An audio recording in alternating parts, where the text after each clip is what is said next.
We're now going to look at matrix operations and the three different elementary row operation techniques that we can use. So the first technique is that we are able to interchange two rows. So this is really good for setting up our matrix in order to be solved, but essentially you can swap any of the rows out with a different row. So you can see here in this scenario, we're swapping row 1 with row 3. And so row 1 is going to be replaced with in the third row, and then row 3 will be placed in the first row. So nothing really too crazy here, pretty simple. You're just swapping the rows and the order of the row. The second rule is that we are able to multiply a row by a constant. So this is good for creating ones when we want to solve something. So typically we want 1, 0, 0, 0, 1, 0, 0, 0, 1. We want it in that form. And this is a good technique for creating creating ones throughout your matrix. So you can see here in this scenario, we're multiplying -4 by row 3.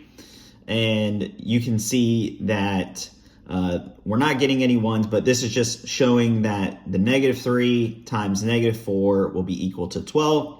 The 2 times -4 will be equal to -8, and so on throughout the matrix. It's just showing you that you're able to multiply any row by a constant term. The next rule is that you can add a multiple of a row to another row. So this is very helpful in creating zeros. So like I said earlier, typically we want it in the form 1, 0, 0.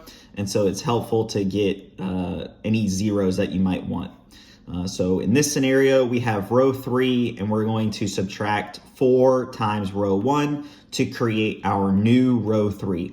One thing to keep in mind here is that it's very easy to get confused with your sign if you're doing the math in your head. So it's always nice just to write it out while you're solving this type of matrix modification.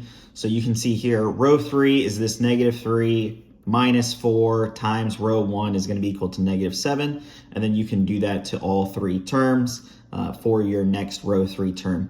So in the next few videos, we're going to look at a few different matrix example problems just to show how we can apply these three different rules to solve a set of linear equations.